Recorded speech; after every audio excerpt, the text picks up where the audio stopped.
Hi, welcome to the History Podcast, name pending, although it won't be probably by the time of production. Kier can't be here today because he's busy with his thesis, and so this time I'm joined by Farhan, who is a journalist, and do you want to explain a little bit about what you do? Yes, I've been an international news journalist for the last pretty much 8 years, like straight out of uni, and now I'm 28, so 7-ish years going on 8 of doing journalism. I'm the head of social media for a news organization, and I pretty much a lot of my time is spent posting my own opinions, mainly geopolitics, a little bit of economics, that kind of thing, but it's mainly current affairs. Are you like a big Twitter guy?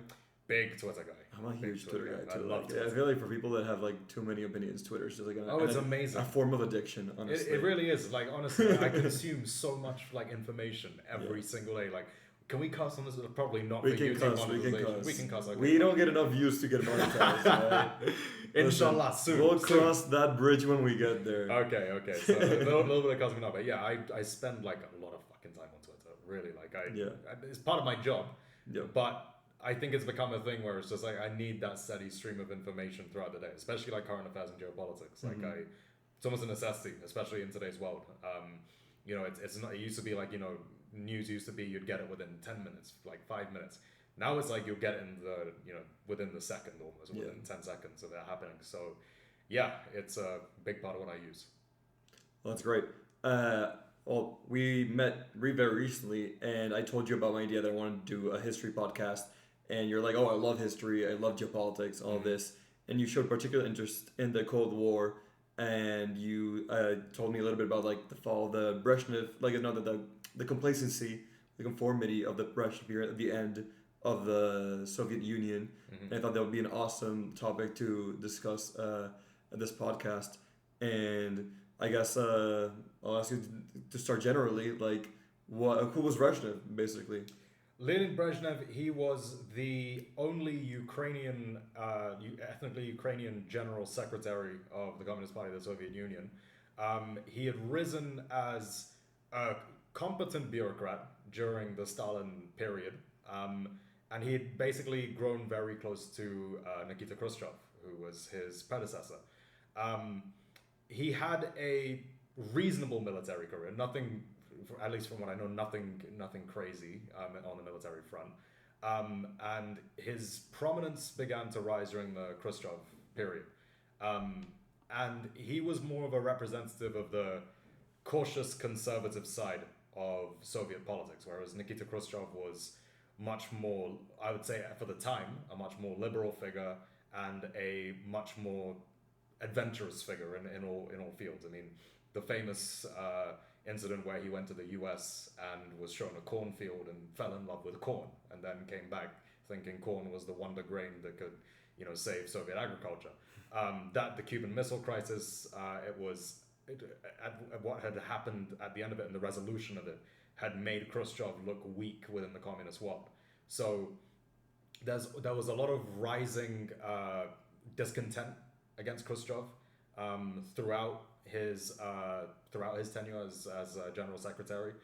He had made I would say significant improvements to Soviet living standards. I think that the scale of the devastation after World War II and the Soviet recovery afterwards was something that like a recovery like that, few nations have made it. If you actually look at the United States, for example, yes, it made a very big contribution in the war, but the mainland had not been attacked. Yeah, exactly. Right. Like it had to spend a lot of money, and some military bases in Hawaii were devastated. Yeah. But like most of the country was completely untouched. Yeah, and whereas in the Soviet Union, you had pretty much like a third roughly a third of industrial capacity completely destroyed. You had much of the actual populous areas of the USSR, because again, most of the USSR is in the a European whole lot of nothing.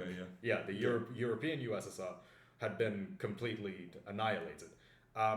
So obviously after the fall of Stalin, and Stalin, being the height of centralized control in the Soviet Union, the cult of personality, etc., Khrushchev took a very straight and hard approach, as in a complete clean break with the Stalin period, which triggered a big divide within the communist world, and a divide which had also caused instability within the communist world. So immediately after Stalin's death, of course, you had once a secret speech had leaked out of Khrushchev's criticisms of Stalinism. You had uprisings throughout Eastern Europe demanding more reforms. You also had an increasing Sino-Soviet split because of Khrushchev's hard line against the Stalin era. And you had a lot of people backing Khrushchev, who, of course, a lot of their close cadres had been killed during the Stalin repressions. You also had a lot of people who their glory was almost from the Stalin era, from the defeat of Nazi Germany in World War II, from the economic industrialization of the country. So there was a real divide within the Communist Party by this point. And Brezhnev was a figure who saw this division as inherently, almost to him in terms of priority, that was the worst thing that could happen. Okay. His entire priority was system stabilization. Brezhnev's entire philosophy was stabilizing the system. And like, would you say like unity? Unity. Like, yeah, because like, obviously, like, if we quit a little bit, like today, like people saying a huge problem in a country like the US is like the polarization. And so like extreme polarization is obviously like something that's going to cause a country to have a lot of problems. But like maybe like you shouldn't try to like force unity too much, right? If you have like too much of a population. Yes, absolutely. And the USSR, I think, it was always in a precarious situation, because even within Russia, just if you take the modern day Russian Federation, that's got over 100, I'm pretty sure over 150 different nationalities. Nationalities with their own languages, with their own customs and everything, you expand that into the Soviet Union, you have that times 10, basically. And the Soviet model was a centralized model for sure. There was devolution, but really, if we're going to be honest, the center of power was always in Moscow, and the center of power was the Communist Party of the Soviet Union. So if you have division within that division could be catastrophic for the rest of the USSR. So Brezhnev saw this division. Yeah, okay, because it all depends on like the center. So like if the center isn't working, then like the people at the far ends of the country can't do anything. Exactly. Because they depend on the Exactly. So like the division, a single point of failure kind of thing. Exactly, which again was a problem for the Soviet Union, which came to manifest in the late 1980s, like absolutely like on display for the world to see, with the division between Gorbachev and the conservative wing of the party, and then also Yeltsin later down the line. But so Brezhnev saw this division within the party as existentially a threat. And so his solution to this was to almost freeze the Soviet elite. At this point, the main people within the Politburo, the people in the key positions, keep them in power, keep them in charge, and not, to use a simple analogy, not to tip the boat too much, not to rock the boat too much. No, big profile firings, no purges like the Stalin era, or even the Khrushchev era where, conservatives were thrown out. A balance was just maintained, and because of that balance and that fear of any form of change from what is currently the norm, any of the problems that started to manifest within the Soviet economy were ignored for the sake of convenience, ignored for the sake of, and at the start it was plausible to be done. The problems aren't so big, but as you went through the Brezhnev era, which was almost a solid 2 decades, those keeping the Soviet model static was completely a catastrophe, which I don't think Gorbachev could have even, Gorbachev couldn't have completely deleterious to the existence of the Soviet Union. Exactly, yeah.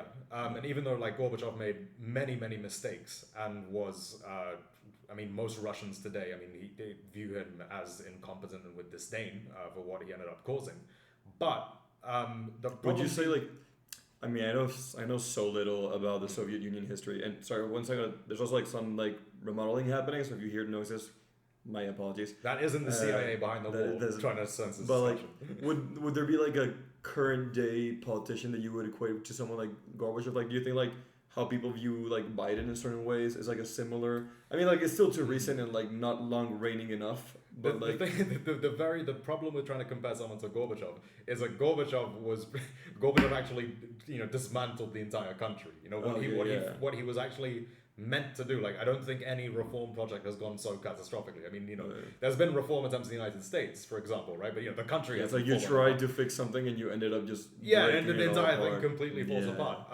But again, I would say it's unfair to blame the entire thing on Gorbachev. The problems he had inherited by that point were significant, and I think the Brezhnev era, as long as it was, and then followed by the almost problem was that after the Brezhnev era, after he had actually died, and by this point, several months, even probably years prior, his health was declining to the point where he wasn't really in charge of the country anyway, and it became a gerontocracy.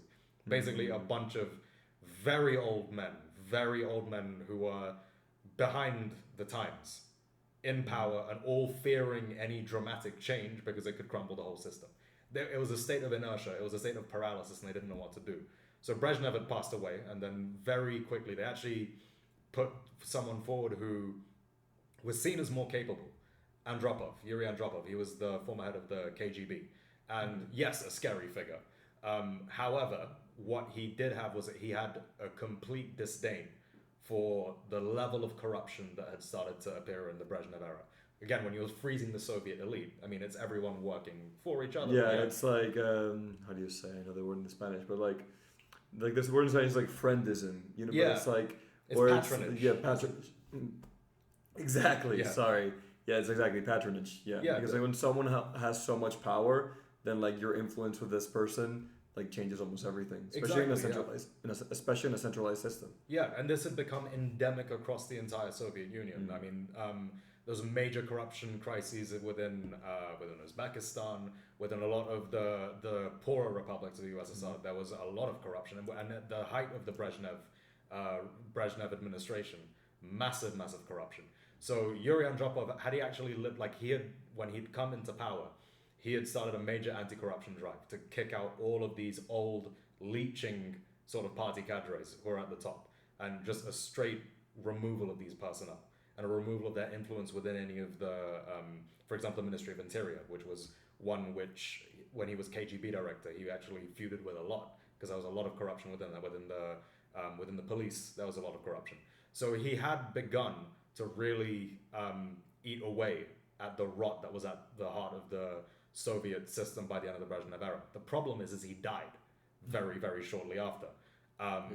And already his reforms were starting to, and the thing is, because he was a KGB man at the end of the day. So a KGB man with that much information, he's going to be feared, and with that fear, and the fact that he wasn't as ill as Brezhnev was. Brezhnev was completely senile by the time he died, basically, you know. When it came to Andropov, he was much more sharp, quick-witted. He was much more of a listener. He wasn't a great orator of any kind.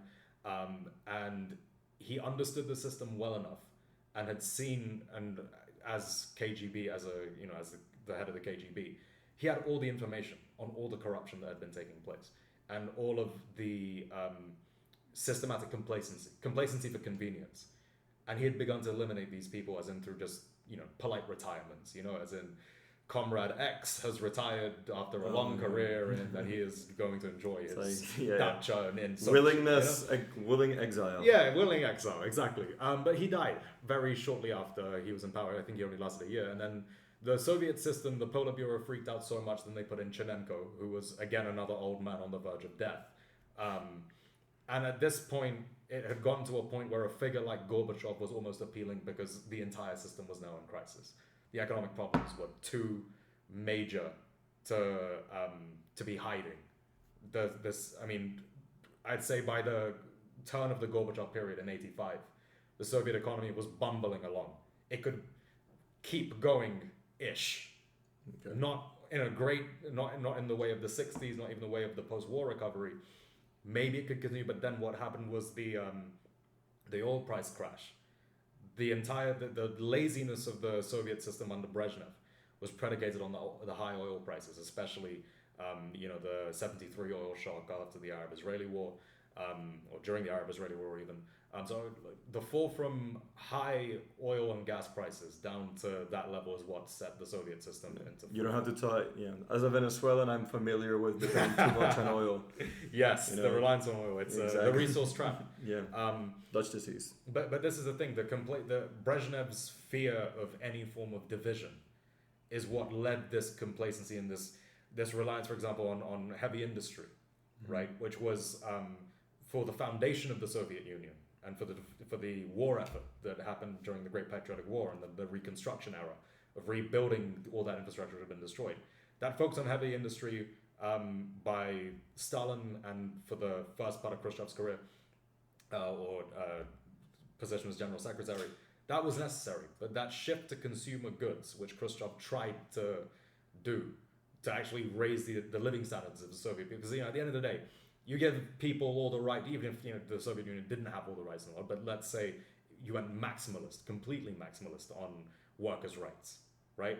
At the end of the day, if they don't still have things to enjoy themselves in their free time, X amount of steel production is only going to go so much. You're working for no particular, with no joy at the end of the day. Yeah, and the thing is with all of Soviet industry, what started to happen under the Brezhnev era was that the modernization started to take a real backseat.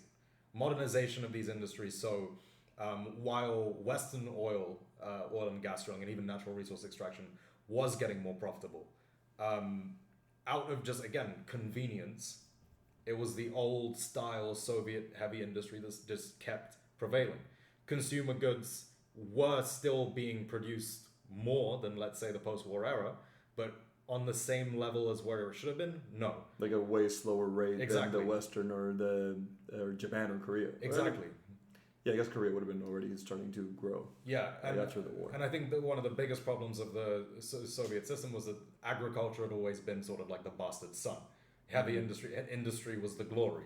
The famous Stakhanovite workers. Yeah, hammer and sickle. More hammer than sickle. More hammer than sickle, exactly. Whereas it actually a distinction between just for viewers who don't know much about the divisions within Marxism. So Maoism and Maoist thought is much more predicated on a peasant-led rebellion and revolution, whereas like Marxist-Leninism is much more of a workers sort of led rebellion. Throughout the history of the Soviet Union, more emphasis was put on the working class and converting the peasant class into the working class, right? And at the end of the day, Soviet agriculture had suffered the same fate, where outdated and older methods, older technology had gone to the point where the Soviet Union was a very big importer of grain, even though it had some of the most for lack of a better word, most fertile and most productive land that they you could grow food on. Not productive, but able to be productive. Yeah, I mean, for example, Ukraine is a major bread basket of the world. So is Russia.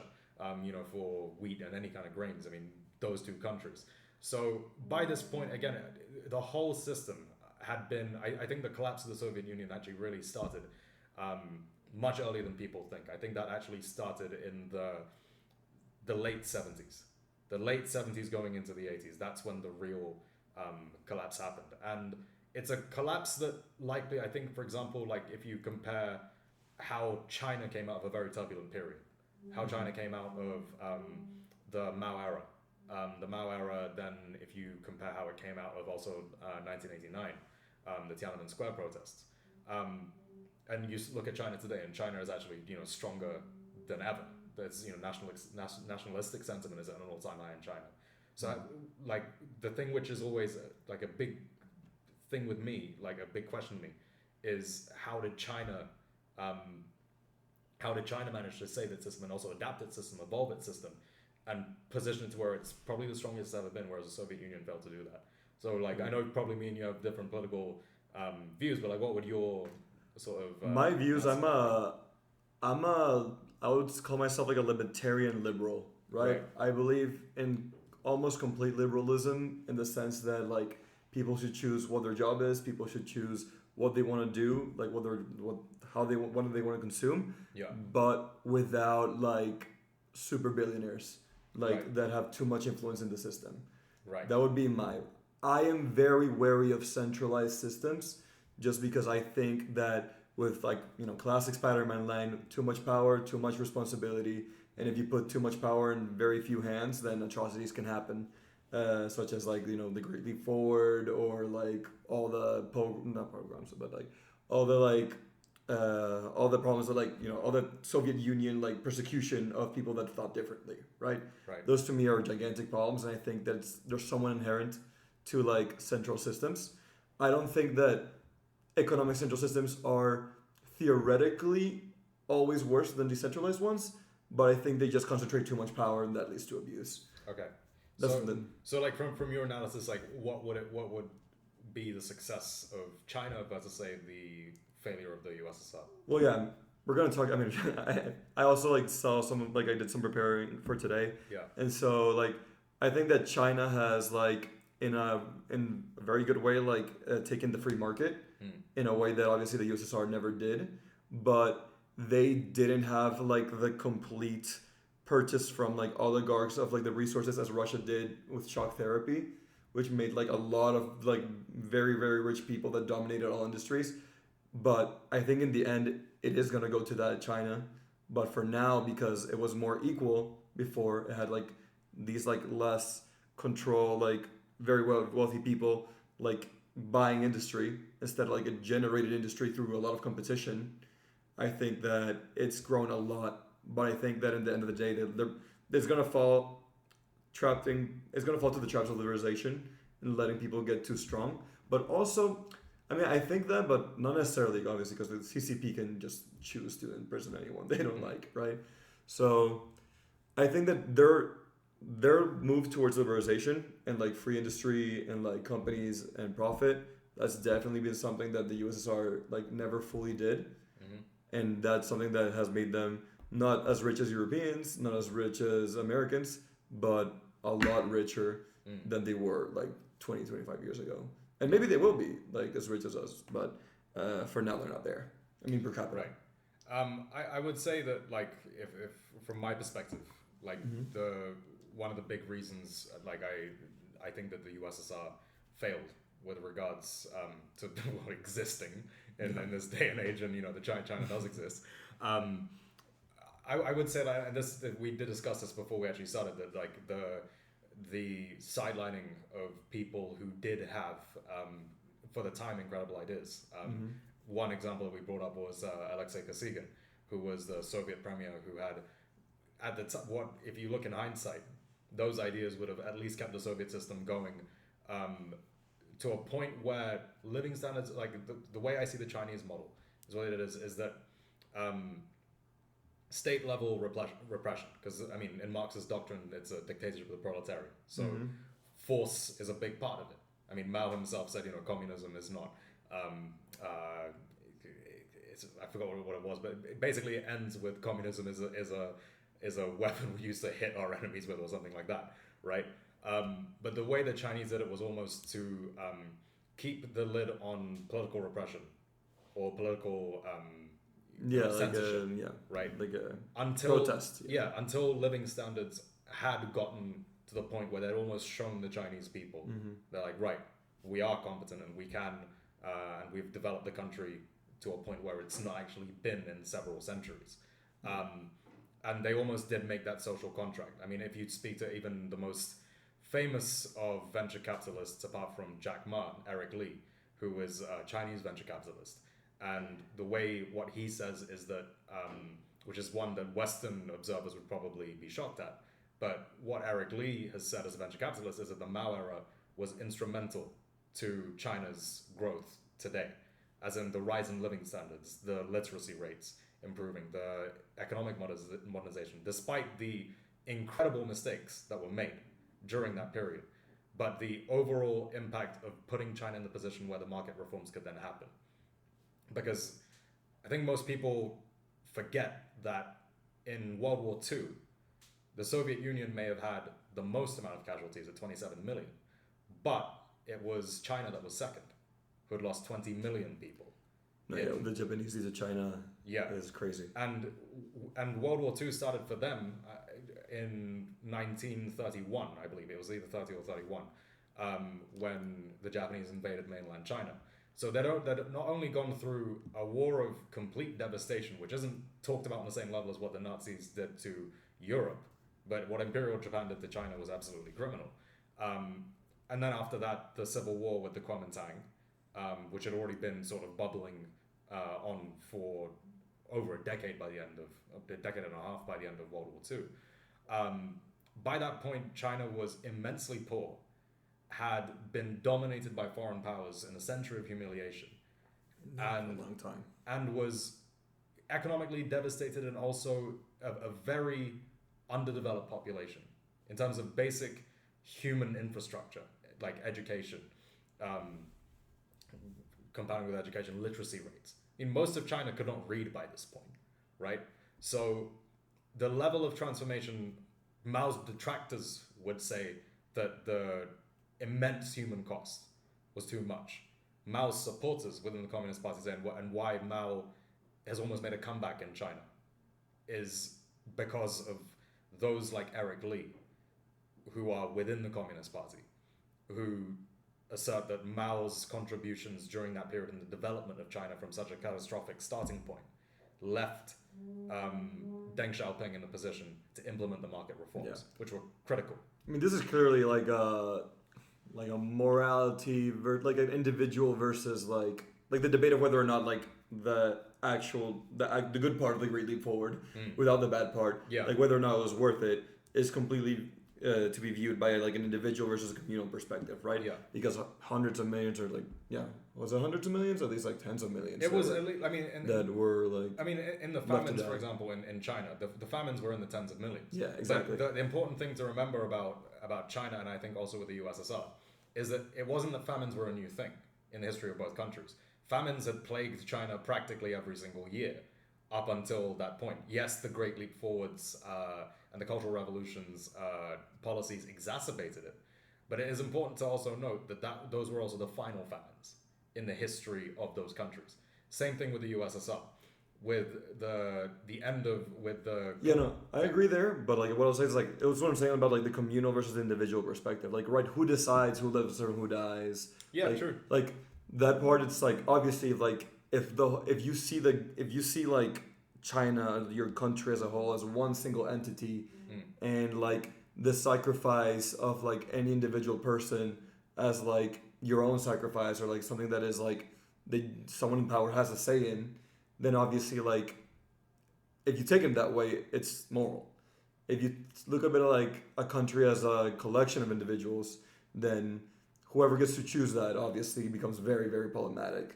Because like the person without power, they can't choose who lives and who dies. I mean, I'll say something which might be a little bit controversial, which is that, say for example, like, and I agree with you that, for example, like the excesses of the Stalin and Mao era, a lot of them were absolutely like inexcusable, right? A lot of it, even like in Stalin's purges, a lot of his best Bolsheviks were killed by his own paranoia needlessly, and it's same thing with Mao and the excesses of the Cultural Revolution as well as the Great Leap Forward. However, what I would say is that it's not like you didn't have those excesses also in the industrialization of Europe. You also had, I mean, you did have the workhouses, the famous Victorian workhouses in England. It's just we don't come up with dedicated reports for the destruction of how many millions of lives for the industrialization of Europe. Nor do we, I mean, we have better statistics for what was done. I mean, the building of these countries. I mean, even we're sitting in Western Europe right now. The building of these was done through. I mean, for France, it was the plunder of Africa.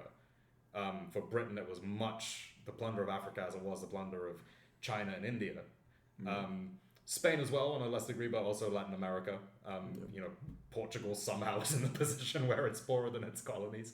But the same amount, or I would say actually an even larger amount of people have been crushed under the development models of Western capitalism as a collective, not individual countries. That I would. I'll say that, but I also think like Western capitalism has been experimented for longer in more places than like Maoism or Leninism or Stalinism. True. Right. So like, in that sense, I think like another thing is like obviously we like consume a lot of like Western media, like the media and like movies are not monopolized, but like almost all made by like Western, let's say theorists, artists. Very true. And so like a lot of the art nowadays is like critique of capitalism, and capitalism deserves its critique. So I'll be the first one to say like, well, things are wrong. That's why I'm a libertarian, even though I'm a liberal. And like that's like, so a lot of movies these days are like, hey, like these are the problems with our capitalist system because we live in the capitalist system. Now, if we lived in the socialist system or in the communist system, socialism is more like a spectrum. Communism is more like to another side. If we lived in a communist system and we did have somehow free art, then there would be a lot of movies criticizing that. Obviously, like, would that even be allowed in a communist system? Who knows? Probably not as much. But like there would be more critiques like within, because there would just be more people living under it. And there'll be more hardships. So like there are particular different kinds of horrors, and I'll agree like the slave trade is a completely like mercantile or capitalist like issue. For example, like just like the value of like free labor. If I don't have to pay someone to do something for me, it's much more beneficial than having to pay someone. So obviously, this is a completely like mercantile or capitalistic point of view. And what I want to like, my interest is in saying that like one system is like way better than the other. Like I don't want to get too far from the discussion, like at large. But obviously, I would say that like I think that particular horrors made by a few people on a lot of people are a little bit worse than the horrors of the free market when it's unbounded. Just because it's like is it because it's easy to identify? It's easier to identify like one person whose decision like did most of this, because like in liberalism, it's like it was just this force and this incentive that made dozens or hundreds or thousands of people all doing this. In the case of like the communism, it's like you can point to like, hey, like the buck stopped with this guy because he controlled all the guys below him. Yeah. Like not all the guys, but he had much more control than you would say for like a certain company president or like something like that.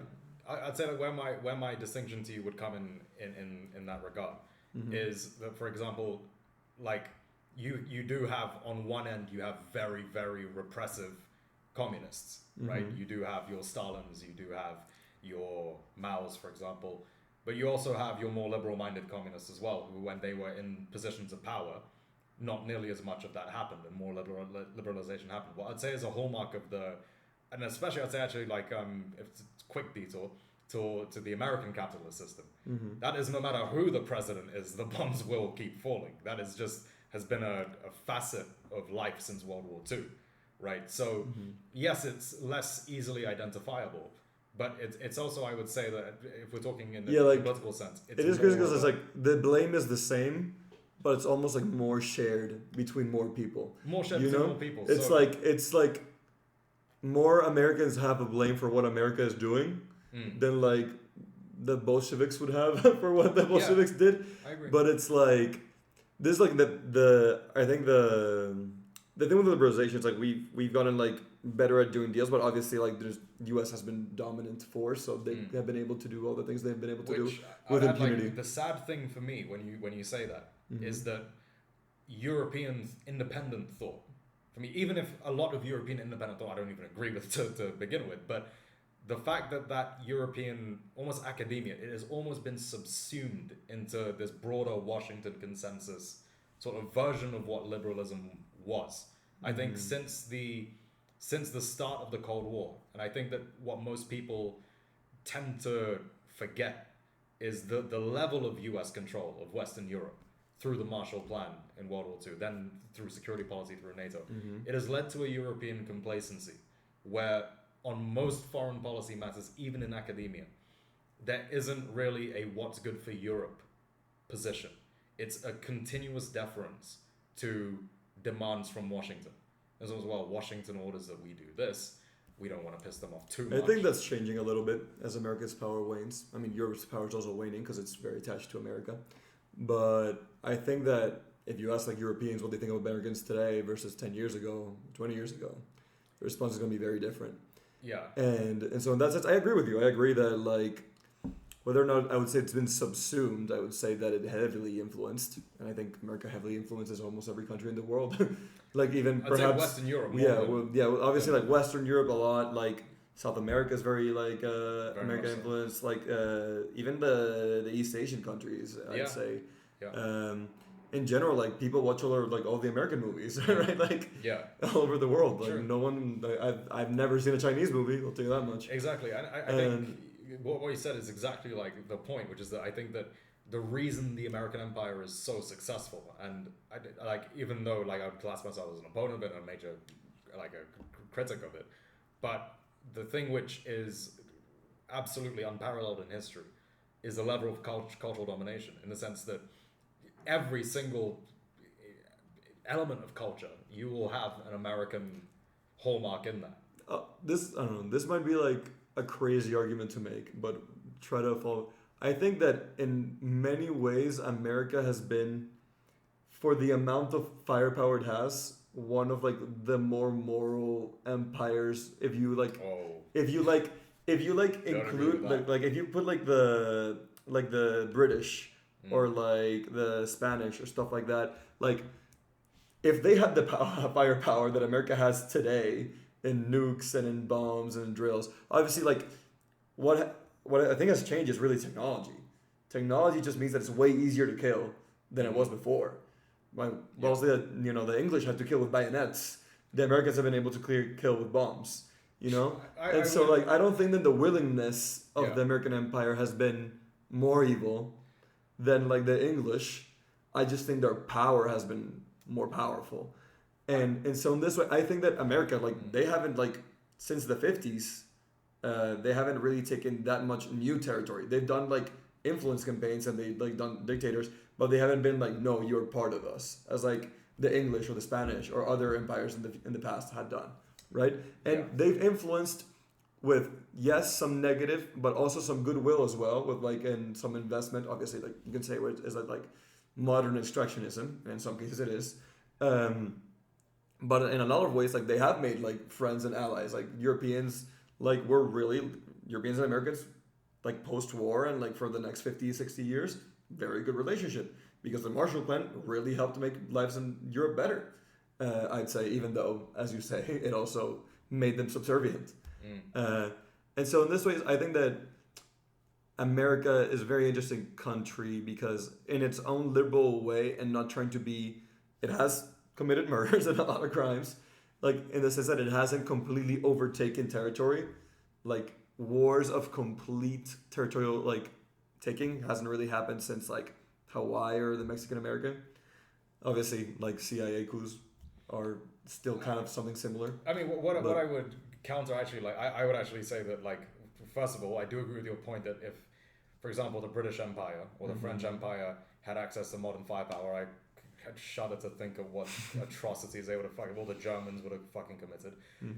But I would say that, I would disagree. I'd say the Americans are actually one of the most evil and pernicious empires to exist. Ooh. I would say I'd actually put that, like, the whole point you made about wars for territory, for example.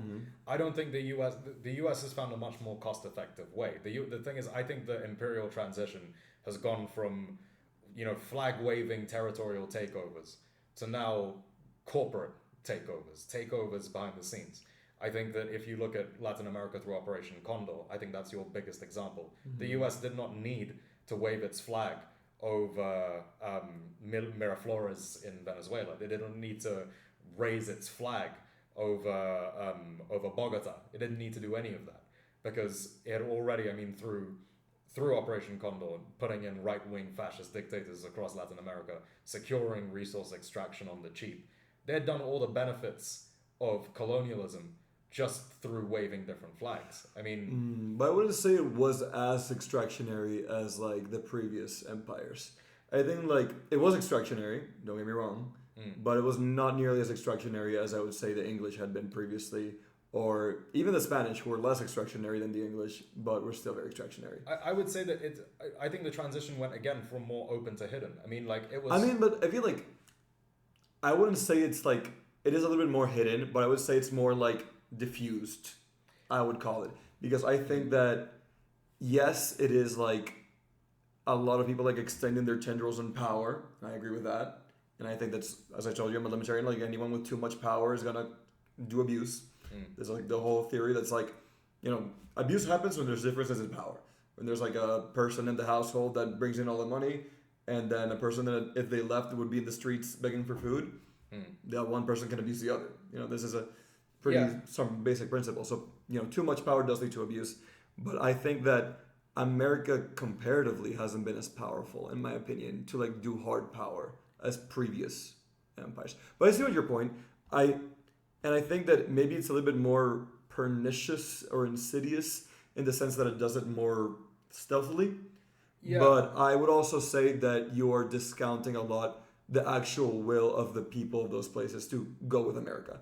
Because in the sense that like in South America, like the opinion is pretty divided of whether or not like they like get closer to the U.S. or get closer to other like places. Like, if you talk to like a South American, they won't be like, yeah, I trust China 90%. You know, like they trust like obviously like they want to fight for their interests. Like every person from a country thinks that way, but I think that what often happens to me is that I think people in Europe are very paternalistic towards like global South countries and like take a little bit of like their actual politicking and like what they actually want. And like I think South American countries wanted to, like a lot of people there wanted to be closer to the U.S.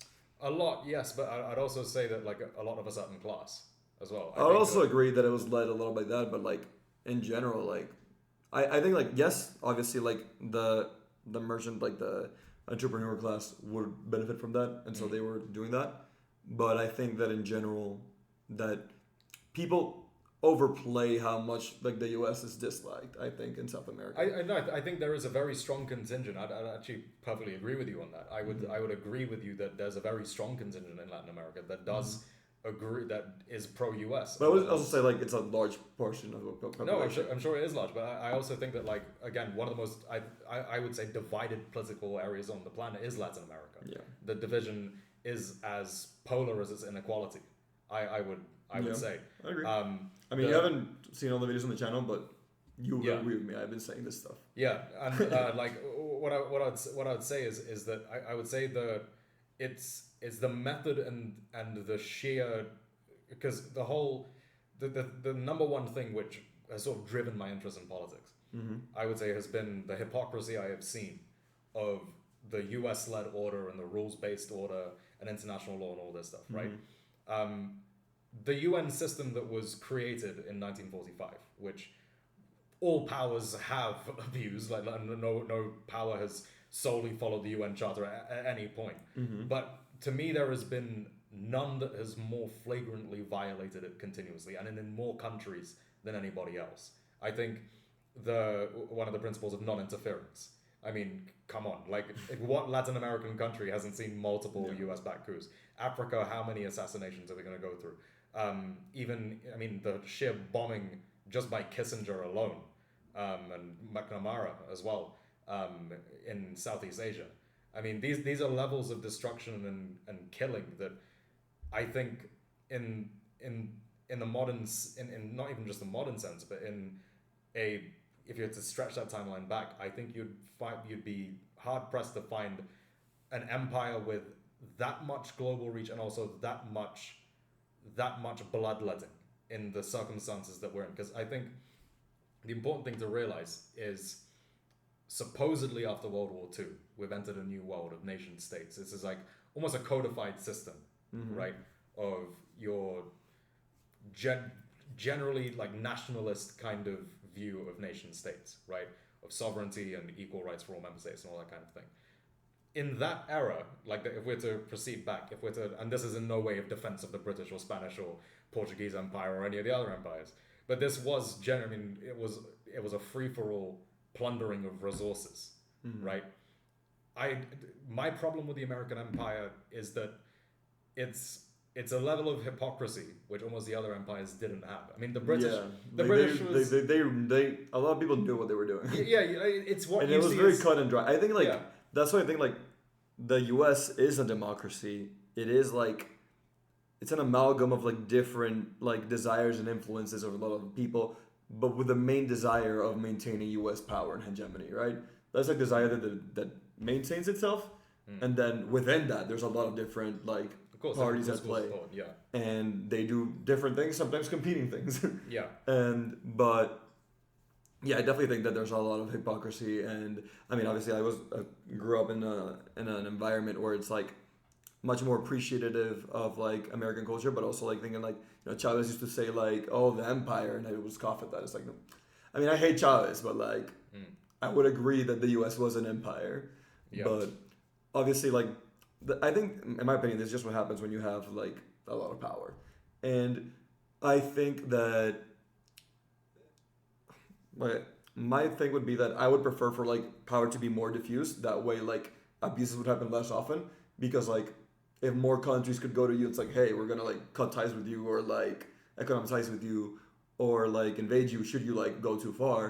Then like if you're too powerful, they can't do anything. If you're not powerful enough, or you're just like in the middle, then they could do something. Yeah. But yeah, I mean, obviously, I think like you're a little bit more on that side than mine. But I think in general we agree that U.S. has been a pretty evil empire. But I would obviously say that it's not as like centralized. They're like, oh, like these 5 people decided everything. Except maybe Kissinger. I mean, to be honest, like we're in agreement on quite a bit more than you'd think. Because like I actually do think that if you read the founding documents of the United States, I'd appreciate if it wasn't on some Native American land and result of a genocide of how many million people. But the actual American project itself, if you were to look at the system of government, the checks and balances, the ideals are really good. The ideals and they everything. Don't always, like, and where I'd agree with you as a libertarian is the fact that again, too much power in too few hands, especially in a capitalist system, oligarchic control. And I will still say that like the reason why I wouldn't say that the US is a full democracy, I wouldn't, is because the influence of someone like Miriam Adelson with her $100 million donations to Donald Trump is going to do much more than Steve the to give a little bit of context, like Alstein, like her donations like helped like annex the Golan Heights in Israel. Like basically like they'd already like taken, Israel had already annexed it, but the US hadn't recognized it until Trump in the first period. Yeah, so like with I mean Israel Syria is a whole another thing that we could like we could talk about geopolitics for honestly the entire history of the world. Welcome to the next 10 hours. Welcome to the next 100 hours of geopolitics. So what was like your like terminus of the point like on Israel and the Golan Heights like? It's like that shows influence from the oligarchy in the US. And I mean even for example like what the US has tolerated in the West Bank. I mean, you've had successive presidents that have been absolutely abhorred by what has happened in the West Bank, but they are too constrained by the power of the Israel lobby. I also think that, and like this is a sort of circle back to, I don't want to make this the whole discussion Chinese system versus US, but in a way, I also think that like the oligarchic control of the US economic system is what has led the US to now start falling behind. I agree. Dramatically, where I would disagree with you is that in China, it's rather the centralized control of the economy that has led them to not pursue short-term profits. I mean, a lot of their mega projects right now are not at all profitable in the short term. Building a bullet train from Tibet across the mountains and the hardest terrain on earth to build anything on, right, all the way to Beijing. That's not going to garner you. Some things do need centralized like paying. It's like if you have 5 roommates, like one person can't buy a fridge, but divided by 5 and you can buy the fridge. And I think that the level of national planning, I mean, like with the fact that 80% of solar production is dominated by China. That's an industry of the future. No, China definitely on the rise. Renewable energy capacity. I mean, they have more installed than the rest of the world, pretty much. I mean, the US is not even a competitor in that regard. Yeah. Any sort of industries in the future, China is able to forward plan and have like a 40-year plan.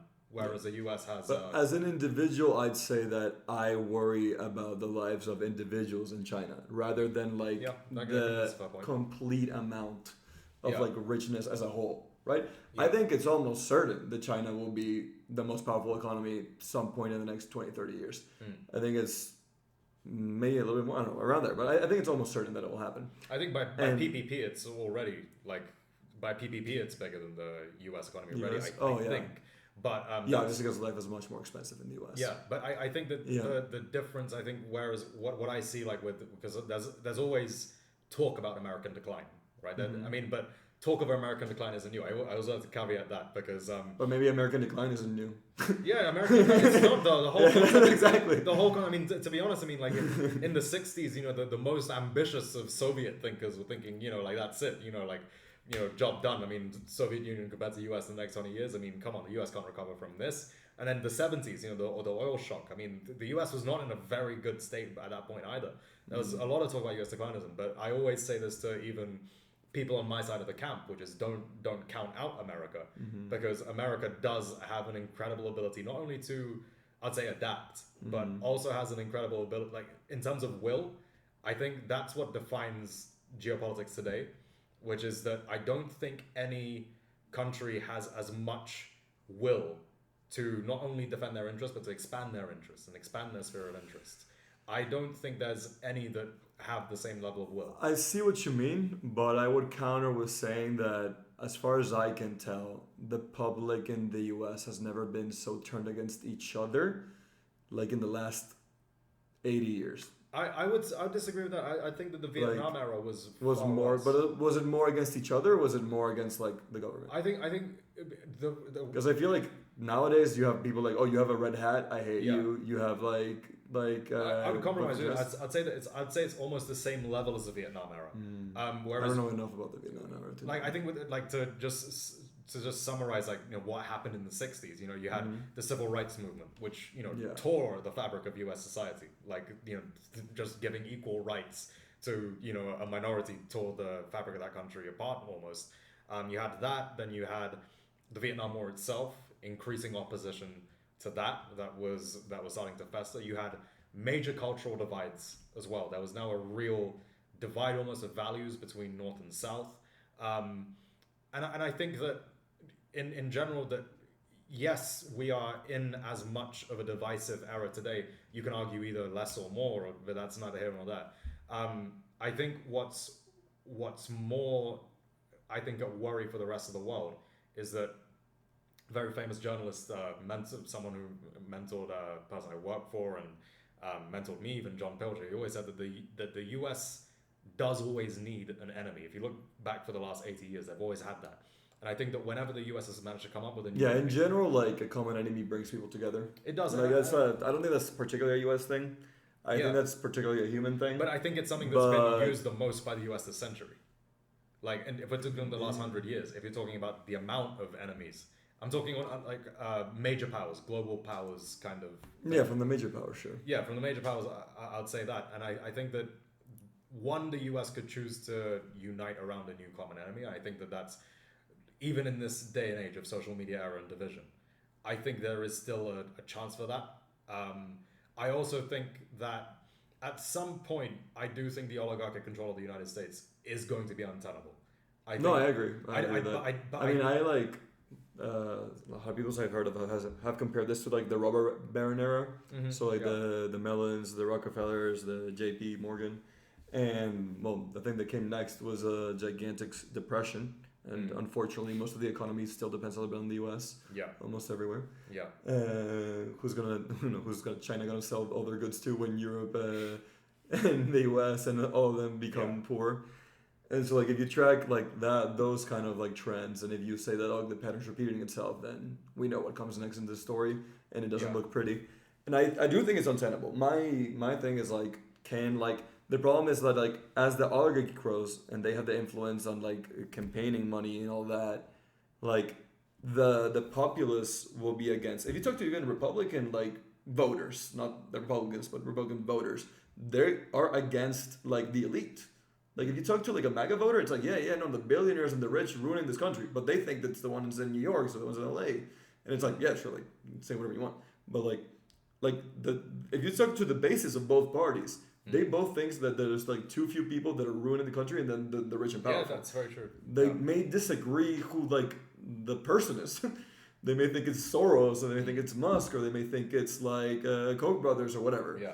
But like, if you talk to the base, they do think there's like a general problem that way. Yeah. I think that there is like an untenable position for the other. But there is a room for you. But I would also venture to say that, and you'll probably disagree with me here, and obviously it's a very different system because it's not democratic, that China is a little bit oligarchic and getting there.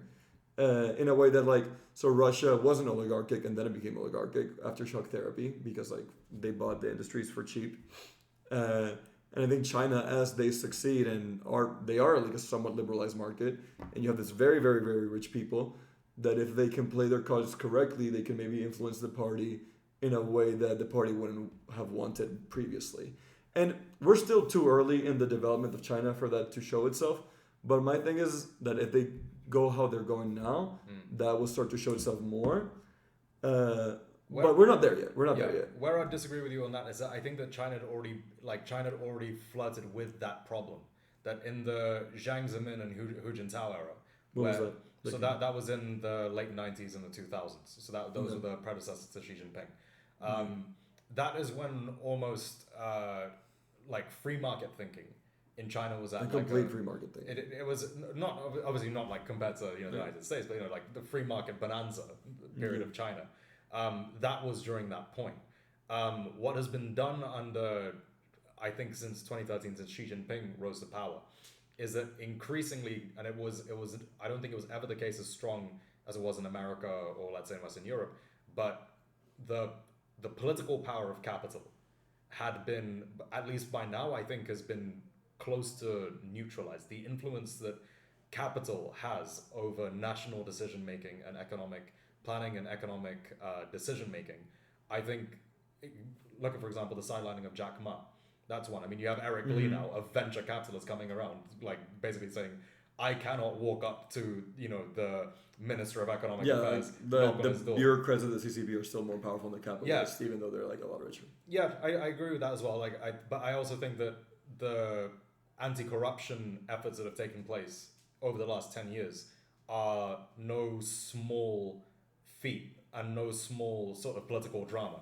I think that a lot of major figures who were ballooning their pockets, as had been done in the Brezhnev era, and this is where something that I think, again, it was a lesson learned by the Chinese Communist Party, which was to not let that rot of a corrupt and bloated bureaucracy get to the point where it is slowing down not only economic growth, but also slowing down economic modernization.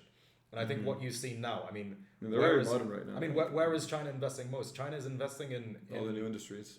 In new industries that aren't as profitable for companies, that aren't as profitable for, like, for example, while the US still continues oil and gas drilling to high heaven, China, through its economic links around the world, could be mining and could be interested in mining oil and gas like the US, because it's the most profitable form of energy there is right now. It still is. Yeah. However, the national planning has been directed far towards, all the energy companies are being directed towards renewable energy. Yeah. I have an interesting question that you could say. I think like a problem with China's current system and the devaluation of their own currency is that they still depend on being export driven, right? They depend on the success of other countries. They depend on other countries still being rich for them to buy their products. No? Like right now in China, you're starting to see this year a little bit of deflation thanks to tariffs, because like you can't sell as much externally, and so you have to sell more internally, and so prices are lowering. Well, what did happen actually as a thing, the reason why Trump recently walked back from the tariffs and went to China to negotiate was because the data for September, October, I think also August, September, was that Chinese exports had risen by 8% actually. So that's probably more to do with their production capacity than it is with like it has, but like maybe would it have risen more is the question, Perhaps. Like that's the thing. It's always like hindsight and stuff. But the world is going to a place where you need the US less. I think if you were to compare the 20 years but ago, like the other countries you're selling to are still US dependent. I'd say that's also true. You know how many people have investments here in American stock markets in Europe? Of course. So like if those markets go down, then like the purchasing power of Europeans is going to go down. But only on manufacturing versus services. What I want to say here is like it's expert driven. Like if it doesn't want to become dependent on other countries, like it should depend more on a hungry and more consuming like internal market. But I think that also requires giving more power to your citizens. Well, that I don't know if the centralized system can take that. Well, you know what I mean? Because if your citizens themselves are more powerful, and it's less like a few oligarchs that you have to keep an eye on. If it's like the citizenry at large is more powerful, it's richer.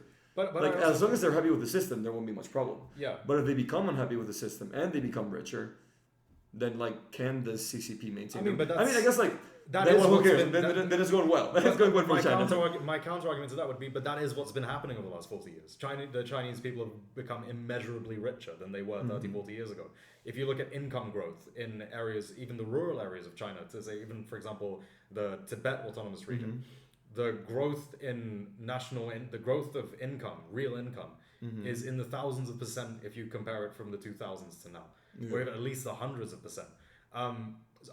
So from what I've seen, like, the whole concept, what's one of Xi Jinping's, like, major sort of, like, not campaign slogan, because there isn't a campaign, but like a slogan, is the concept of the Chinese dream. And the Chinese dream is for the US, for China to be a highly developed economy, which is also a consumer economy. I mean, it is not. They're trying to get to that, is what you're saying. Yeah, I mean, and I think that, I mean, just, like, I haven't been to China. My dad had been to China, but it is very much like, from what he saw and from friends of mine who visited recently, it's a very, very consumer. I think they're actually more consumer driven than even Europeans are. I think they're much more consumerist than even Europeans are. I mean, like, in the sense, like, if you like, does China not have 20% VAT? That's true, very true. But and in terms of, like, like, power of, and yes, it may be more Chinese brands than Western brands, but like, they're that's good. That's good. That is increasing in China. So I think that all the signs point towards that. Rather, the Communist Party wants the people of China to be richer, because their whole, I mean, what is the predicated social contract, which is that we will match eventually the level of prosperity of the US for our citizens. Yeah, this would be a question of what is the priority for the Chinese people, for the CCP. Is it prosperity for their nation or control over their nation? Because what I'm saying is, like, I think that a little bit of the Brezhnev problem, like, I think that he wasn't completely wrong to say that, like, letting people change is going to change who's powerful and who makes decisions, right? As you let people become more and more powerful. Obviously, you have a centralized system that can, prune some weeds. Yeah. Say that way. Huge euphemism. Yeah. Huge euphemism. But, like, I think giving more power to citizens would mean that it's less power for the CCP, but maybe that will, like, if that can continue, they'll be happy and they won't want to, like, end the system. Yeah. What I would pose, so, like, if it keeps getting better, they're not gonna want to rebel. They're not gonna want to like change the system because it is going well. What I would pose to you as almost like a bit of evidence to that, of the system changing, that the communist system of China today is not even remotely reminiscent of even Mao's or Deng Xiaoping's system. The level of local government and the level of, not on the national level, I'm not saying at all that, like, the local the local farmer or the local worker will have influence in the halls of in Beijing on the level of, I think it's not even worth making a comparison to Western democracy, but what I would say is that the level on the influence on the local level and the ability to affect change within the region, within, like, it's a misconception that there aren't protests in China. There are protests a lot on the local level, but that does influence. I don't expect a country that has been getting richer and richer for the citizens to have a lot of protests. No, I wouldn't expect it to happen. But it's still common, like, on. But I've seen, like, rules this year where, like, if you're a influencer and you haven't studied, like, business, you can't talk about business, or you haven't studied law, you can't talk about law. Like, I think it's like with medicine, and obviously there's a bit of, like, an aristocratic idea, which I wouldn't be completely against, but obviously I don't want it to be centralized because that's one thing I disagree with. But it's like, but I would say that it is a way to, like, limit a form of protest. Let's say, like, I agree. The title was, like, Chinese CCP, like, cracks down on excessive negativity. And it's like, it wasn't even protest. It was just like, I'm not saying that the censorship in China is huge. But what I'm saying is that on the local level, in terms of, like, government decisions which affect people in their everyday lives, which has become more decentralized as time has gone on. It's become more decentralized? Yeah. I would say that in terms of, like, the power of the, like, local regions Communist Party, like the Shanghai Communist Party, the branch there, there's much more dynamism and change there. And I think that in terms of the way the way that the Soviet system was just in complete inertia compared to the Chinese system, is that there wasn't even a room for meritocracy in the Soviet system by the end.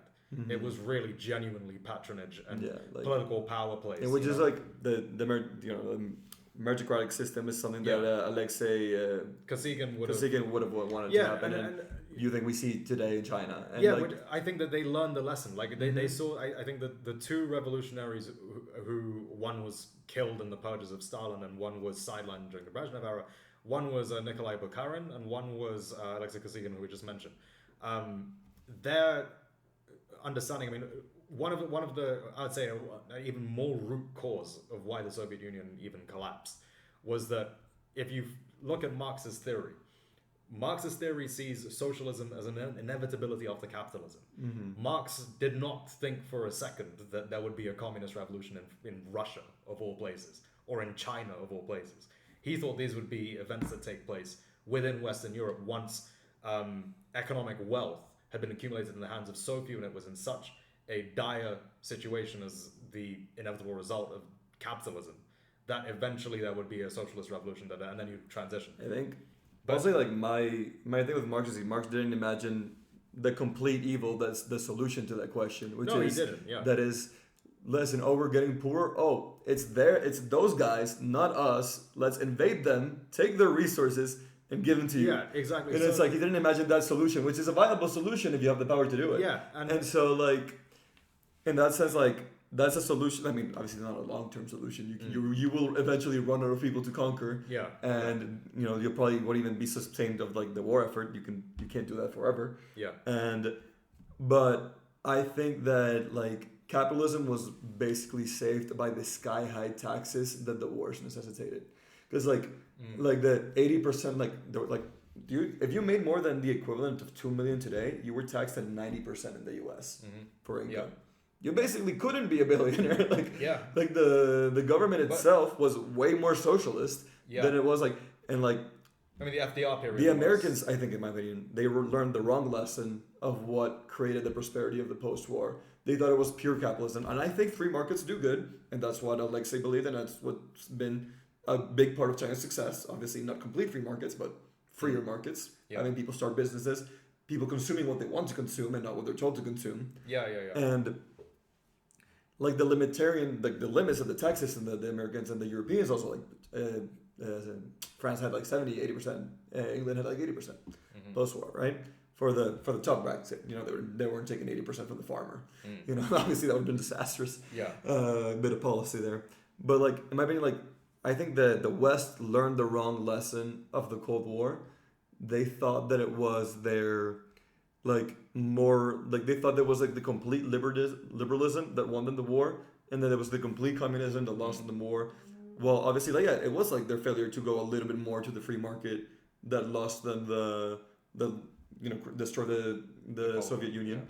But I think that the reason that the West was so powerful and people wanted to live there was because of the post-war taxes and limits on rich people that they did after the wars in the rich countries. Where I'd bring a sort of class and more like Cold War analysis to that, that I think that the actual causation of that problem that you outlined, which is the wrong lesson of the Cold War, I actually think was actually I think the structure of Western economies was deliberate to that period, in the sense that, say for example 1945, right? Europe is in an absolute catastrophic mess, right? Most of Europe is now destroyed, industrial capacity flattened.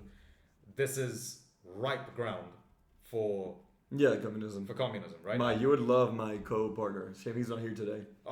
He would tell you that the Marshall Plan being like a stop for communism. Next time I'm in Madrid, I mean, sure, I'd love to do one of it. But I think Marshall Plan was obviously like an emergency stopgap, as in let's immediately try and alleviate people out of poverty so the communist revolution cannot take hold here. But what you also had throughout the rest of the Cold War was that you had the Soviet Union on Western Europe's borders. You also had, in the United States, you had the constant ideological divide. You didn't have, let's say, communists in the US. Well, you did, but they got... But, like China. Honestly, they did. They also got China. Yeah. But in terms of in mainstream politics, there was much... not mainstream politics. So I think what happened as in a consequence of the Cold War is that economic system of almost like trying to create a fairer version of capitalism was the contract that was almost a social contract. But I would say the fairer version of capitalism had been post World War II, not post Cold War. No, that's what I'm saying. That post World War II sort of fairer version of capitalism and the amount of workers' rights that were given at that point was, I would actually contend that it's a direct consequence of the Soviet pressure on these Western European societies.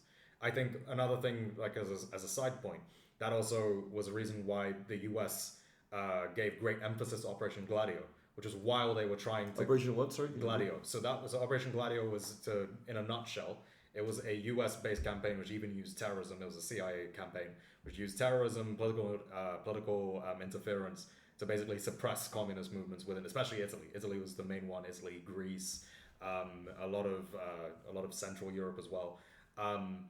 And I would say that the fall of the USSR basically meant that, right, the ideological pressure and that pressure of, right, the working class could ally with Soviet support, that being completely gone with the collapse of the USSR, that is what drove the neoliberal bonanza that happened after. Yeah, that makes sense. In the latter part of the 80s through the Reagan era, as the USSR struggled more and more, and then the 90s and the 2000s was complete bonanza. Do you think China can be a new pressure? Like, as China keeps succeeding? It if could, it's going out, it isn't? It could. Because it's like, hey, like, those people are doing better and better. We're doing worse and worse. You know, looking at their leaders, you know? It's like...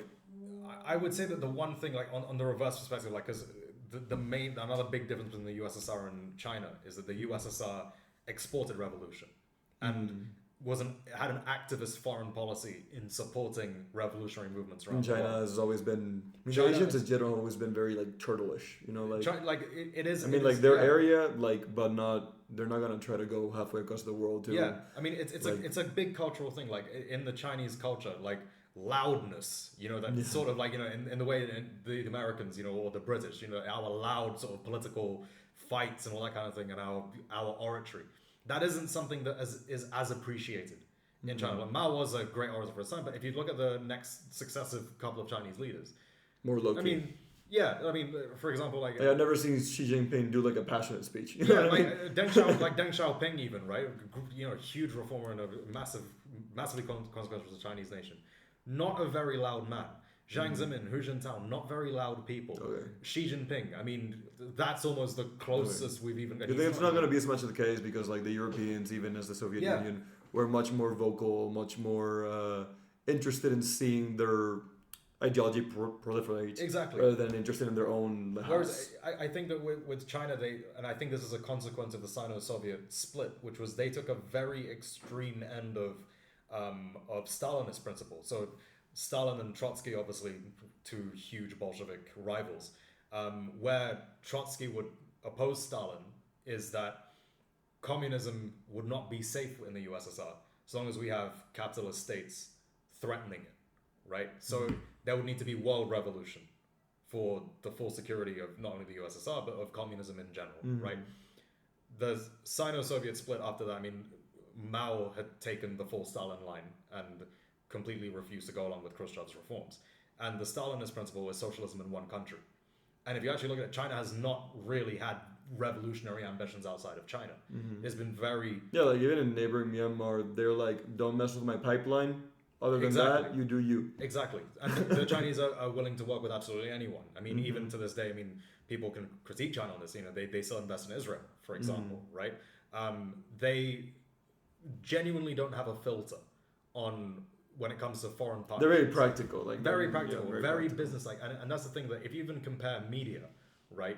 Like Russian media has always been, even through the Soviet period, it's quite loud, right? It is like, you know, it's... more inflammatory. Like, it is, in almost like, you know, in the way, it's a very activist kind of media.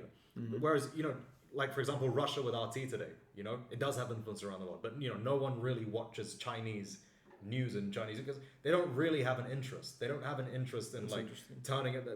They would rather... I never really considered that. Like, I had the ideas, but never put it together. They're like, like, that's why they're not doing it. China's it's almost a meme now, where it's almost a do nothing and win kind of strategy. Yeah. Where it's like, okay, we don't really need to have international news outlets going and pointing at Americans, going, look what America's doing. He's just like, it's doing just it. like, you know, in a very relaxed. They'll fall on their own. Yeah, like the Chinese news tradition tends to be a little bit more piped down, a bit more orderly. It's more kind of like, all right, the US bombed the Yemen today after bombing this and bombing that and bombing that. You know, you don't really got to do much, essentially. I will be very curious to see whether or not China can maintain its growth trajectory and the happiness, you know, like as you said, like nationalism all time high. Like in the future, like we've been going on for a while, so I'm gonna start cutting it short. And if you want to do some concluding thoughts, then you're more than welcome to do so. Sure. But yeah, I'm very interested in how like this world order is going to go, and I definitely think that I'm very interested in the economic argument that we made. That we definitely agree that like the ideal like living standards lies somewhere between a liberal market with limits on power and abuse. I think we agree on that in many ways. Obviously, like maybe you're more pro centralized system than I am, and I'm more skeptical of it, just because of like my disagreement with like who should have power and who should decide what happens. But in general, I think it's a really, really interesting discussion. And if you want to add anything else, I would say that actually, like in this era of a lot of division and a lot of like labeling, everyone goes under a certain label. Yeah, and it's like I feel like I have to label myself. Yeah, so like, I don't want to even call myself a libertarian. No, absolutely. But it's like everyone in Pacifica labels themselves. But what I'm like, saying is that there's actually like, especially like genuinely, I think on all sides, bar communists and fascists, right? But like people generally have more in common and are more in agreement than you think, right? Especially like in this day and age that we live in, right, where polarization is made out to be to the extremes, but it's purely. I mean, there's a lot of social media benefits polarization, because like more engagement polarize things, get more engagement. Engagement means more time on the side. More time on the side means more money. Yeah. So but at the end of the day, most people, I would like to think, like in the economic conditions we live in, we have more in common than we think, and we're in a lot more agreement than most people think. That's what I basically. So I love having these conversations because it's like if you don't talk about each other, you don't know what the other person. Yeah, because like if you were to have like if you were to say your political ideologically label, right, and put it next to mine. It's like, oh, we don't agree with anything, we don't. Yeah, exactly. But again, these kinds of conversations, it is like, you can still have disagreements and you can still have, areas where you both are not going to agree, but you will end up finding out that you have more in common. So I think like generally just have these discussions with more people, like I think everyone should do that. Just talk. Like politics isn't always like, the most fun thing to talk about, but it's like, like obviously, like it's uncomfortable to talk about politics because it's like it makes you put your values out there. Yeah, right? exactly. You have to reveal your values. You have to reveal like what you think is good in the world. Yeah. And that's like that can be like a little bit shameful for people. Yeah. But if you don't do it, then other people decide for you, or you don't agree, or like you don't come to agreement. Yeah. And I think that, in my opinion, like everything good that happens in humanity and like the history of the world. Has been through agreements, like people agreeing with each other to not attack each other. Like look at Europe, like it's like a complete 3,000, 4,000 year history of like fighting all the time. Yeah. And it's been 70 years without a war except Ukraine. Yeah. Like in the Balkans, but like from like Austria to Madrid to Portugal, no conflicts. That's a miracle. To end, I think that's a very good line by the longtime Soviet foreign minister, which I think he was known. His name is Andrei Gromyko, and in the West he was known as Mr. Niet. Because he would say a lot of no's at the UN Security Council. But he said a very famous line, which is, I think, relevant to today in today's geopolitics, that 10 years of negotiations are better than 1 day of war, which is, I think, in terms even of a societal thing, it is better for us to talk rather for us to come to clashes, that being nations, that being social groups. It's better to talk than for conflict. So I think this is pretty much... It's a great line to end it at. Yeah, and I will add absolutely nothing more to that. All right, thank you for watching this. See you in the next one.